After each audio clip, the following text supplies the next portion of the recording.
मिनश्शैतानिर्रजीम बिस्मिल्लाहिर्रहमानिर्रहीम। अस्सलाम वालेकुम।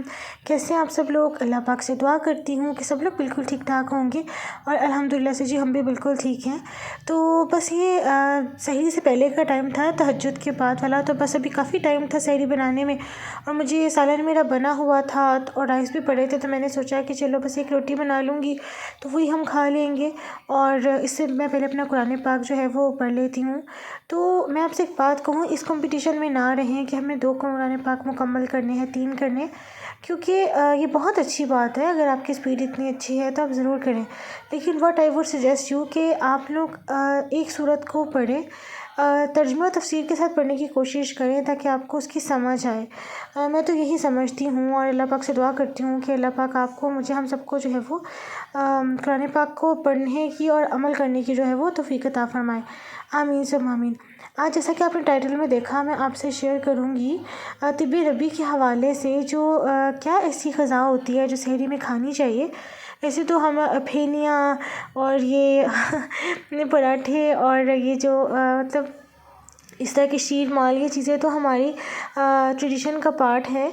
लेकिन हमने देखा कि तिब्बी नबवी में भी जो चीज़ें बताई जाती हैं और जो इस्लाम में है वो हमारी सेहत के लिए बेहतरीन होती हैं।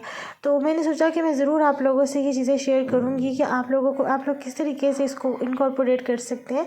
मुझे भी बड़ा अच्छा लगा, मैंने भी आज ही ये सुना था। तो मैंने आपको जैसे कि बताया था कि मेरे चैनल का मोटो यही है कि मैं अच्छी और पॉजिटिव जो नॉलेज है वो तब तक पहुँचा सकूँ, क्योंकि इस्लाम अमन का दीन है और हमें मतलब जो सीखते हैं हम वो दूसरों को भी सिखाने की पूरी कोशिश करनी चाहिए। तो मैं सहरी करती हूँ और फिर आपसे अपना आगे का व्लॉग जो रूटीन है वो शेयर करती हूँ। तो जी ये देखिए, बस ये मेरी सिंपल सी सहरी थी। मैंने मसर गर्म कर लिए थे, सैलड भी मेरा बचा हुआ था, पराठा बना लिया था, राइस भी पड़े हुए हैं और बस ये हो गया था। तो साथ मैंने जो है वो पानी वगैरह पड़ा हुआ था। तो अल्हम्दुलिल्लाह से हमने काफ़ी एंजॉय कर लिया। मैं आपको बाहर दिखाने लगी थी कि देखिए कितना घुप अंधेरा। फिर मुझे ख्याल आया कि नहीं, मैंने तो फ्लैश ऑन की हुई है। तो बस सहरी से फारिग होने के बाद अभी नमाज में टाइम था तो मैंने अपनी बेटी से कहा कि थोड़ा सा पढ़ ले। और बच्चों को देखिए आजकल टैबलेट के इतने एडिक्टेड हुए होते हैं कि उसके सामने भी उसने रखा हुआ है, लेकिन बड़ी मुश्किल से मैंने पढ़ने बैठाया था। आजकल पता नहीं खाने पीने में भी बहुत तंग कर रही है और चिड़चिड़ी सी हुई है। तो अल्लाह पाक जो है वो बस बच्चों को ज़िंदगी सेहत तंदुरुस्ती अता फ़रमाए। आमीन सुम्मा आमीन, नेक नसीब करे। सुबह उठते ही मेरा दराज का पार्सल आ गया था और इसमें से क्या निकला मैं भी आपको दिखाऊंगी वीडियो में आगे। तो मुझे बड़ा अच्छा लगा था और अल्हम्दुलिल्लाह अच्छा आ गया। तो जब मैं इफ्तारी बनाने की तैयारी करने लगी तो मुझे पता चला कि मेरी तो सिलेंडर में गैस ही ख़त्म हो गई है। हम जिस सोसाइटी में रहते हैं, ये लाहौर में न्यू सोसाइटी बनी हुई है, तो यहाँ पर अभी गैस नहीं आई। तो फिर मुझे फटाफट जो है, मैं ही अवेलेबल थी तो मुझे ही जाना था, खुद ही करना होता है। तो मैं बस सिलेंडर भरवा कर लाई। तो अल्लाह हैरी से अल्लाह काम जो है वो शुरू किया, वरना बहुत मुश्किल हो रही थी। और अब इतना कम टाइम रह गया था, मैंने बिल्कुल जल्दी इफ्तारी जो है वो बनाना शुरू की। तकरीबन 5:30 हो गए थे और लाहौर में 6:15 बजे जो है वो रोज़ा खुल जाता। तो और इस वजह से मैंने अपने जो दही भरे बनाने थे उनको भी मैं डिप कर गई थी गर्म पानी में, तो वो भी सॉफ्ट हो गए थे। लेकिन खैर अब आ जाते हैं अपनी टॉपिक की तरफ। पीने को तो कम से कम आधा घंटा ज़रूर गुजर जाए। यानी आखिरी वक्त में उठ के सहरी करना नींद में और फिर कुछ ख़ास चीज़ ना पी सकना, ना प्रॉपर तरीके से खा सकना, ऐसी सहरी से जो है वो आपको कमज़ोरी शुरू हो जाएगी। तो बेहतर है इन चीज़ों का ख्याल रखें। इसके अलावा जौ का दलिया, जो बूढ़े अफराद हैं या कमज़ोर अफराद हैं जिनका हाजमा थोड़ा कमज़ोर हो चुका है और वो ज़्यादा चीज़ें डाइजेस्ट नहीं कर सकते, तो वो जौ का तलबीना या जौ का दलिया भी इस्तेमाल कर सकते हैं। और दूध और उसके साथ बना के उसमें शहद डाल के भी खाया जा सकता है और उसके अंदर खजूर को भी पका के खाया जा सकता है। तो वो बहुत ही न्यूट्रिशन वाली ग़िज़ा है, ग़िज़ाइयत भर से भरपूर ग़िज़ा है। अलबत्ता खजूर का इस्तेमाल करना ना भूलें। सहरी में भी खजूरें ज़रूर इस्तेमाल करें और अफ्तारी में भी ज़रूर। हाँ, जिन लोगों को शुगर का प्रॉब्लम है, डायबिटीज़ है, तो बेहतर है वो एक खजूर का इस्तेमाल करें या कम इस्तेमाल करें। और जिन लोगों को ऐसा कोई प्रॉब्लम नहीं है या बच्चे हैं जो रोज़ा रख रहे हैं, तो वो अगर 7 खजूरें भी खा लें तो कोई हर्ज नहीं है, खा सकते हैं। और अगर किसी को रोटी नहीं खानी तो वो रोटी के अलावा यानी बाज़ लोग वेट रिड्यूस करने के लिए चाहते हैं कि हम रमज़ान में वेट भी रिड्यूस कर लें, तो कोई हर्ज नहीं।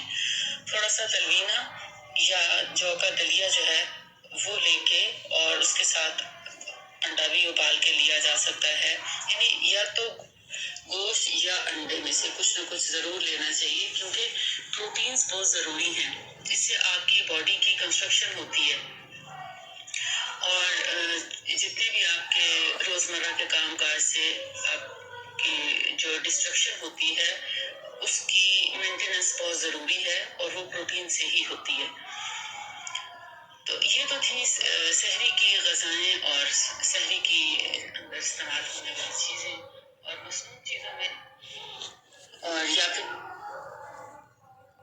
लेकिन जिन लोगों को ब्लड प्रेशर हो वो लस्सी में नमक से गुरेज करें। अलबत्ता फीकी लस्सी जो है वो ब्लड प्रेशर को भी कंट्रोल करने में हेल्प करती है। अंडा इसलिए खाने को रेकमेंड किया जाता है कि इसके अंदर चूंकि प्रोटीन होती है जो देर से हजम होती है, तो उसकी वजह से भूख का एहसास नहीं होता और इसी वजह से गोश्त और कीमा वगैरह का भी जो है वो ऑप्शन होता है या उसका खाना चाहिए, चाहे वो सब्जी के साथ लें, शोरबे के साथ लें, कि वो आपको देर तक तवानाई का एहसास आपका बरकरार रहता है और आपको कमजोरी का एहसास नहीं होने पाता। सहरी में इलायची का इस्तेमाल, चाहे इलायची का पानी हो या पहले से कावा बना के रखा हो और उस पानी का इस्तेमाल आप पहले से कर लें या सहरी खाने के 1 घंटा या आधे घंटे के बाद कर लें, तो वो आपको सारा दिन प्यास नहीं सताती। ज्यादा चीनी वाले खाने और ज्यादा नमक वाले खाने, इनका सहरी में इस्तेमाल नहीं होना चाहिए। अगर दही है तो आप चीनी मत डालें, शहद डाल सकते हैं दही में। और इसी तरह लस्सी है तो उसमें नमक की बजाय सादा पी लें तो वो ज्यादा अच्छी रहेगी, क्योंकि प्यास भी नहीं लगेगी और यूरिन भी जल्दी खारिज नहीं होगा और ब्लड प्रेशर। तो जी ये मेरी टीचर जो है, मैं उनका बयान सुन रही थी तो मैंने सोचा मैं आप लोगों के साथ भी शेयर करूं, क्योंकि रमज़ान चल रहा है तो जहाँ जहाँ भी ये लोग सुनेंगे जो जिस पर अमल कर सके, इंशाल्लाह उसकी भी सेहत अच्छी होगी, उसके घर वालों की सेहत भी अच्छी होगी और ये एक सदका जारिया भी होगा। तो इस वीडियो को ज़्यादा से ज़्यादा शेयर भी कर दीजिएगा अपने फ्रेंड्स और फैमिली में, ताकि उनको भी फ़ायदा हो सके और वो भी कुछ ना कुछ सीख सकें।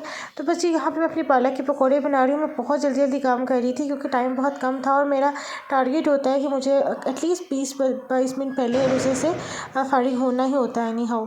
तो लेकिन आज मैं लेट हो गई थी। जो हमें सरासर नुकसान पहुंचाते हैं। जब हम तली हुई चीजें खाते हैं तो प्यास बहुत लगती है, पानी तो पी लेते हैं, वो सारी चीजें मेल्ट होके अंदर आपके एक गुबार सा बना देती है मैदे के अंदर।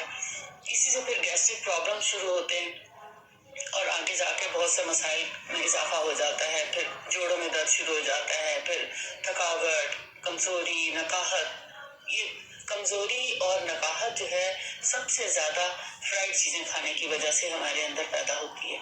अगर हम तली हुई चीजों को अवॉइड करें और प्रॉपर ग़िज़ा लें जिसमें हमारे नट्स भी पाए जाएं ग़िज़ा के अंदर, जिसे हम ड्राई फ्रूट कहते हैं, उन यानी अगर आप अलग अलग नहीं खा सकते उनको पीस के जमा करके रख लें और उनमें फूल मखाने का इस्तेमाल बढ़ा दें ताकि विटामिन डी डेफिशिएंसी भी ना होने पाए और आपके जॉइंट्स जो हैं वो फ्लेक्सिबल रहें जिंदगी भर।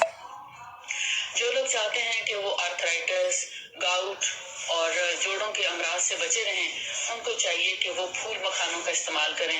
उनको ड्राई एयर फ्राई भी करके रख सकते हैं, ड्राई रोस्ट भी कर सकते हैं और थोड़ा सा देसी घी डाल के उनको तवे पे ही, यानी जैसे स्टर फ्राई करते हैं इस तरह फ्राई करके भून के रख लें ताकि वो कड़क हो जाए ना।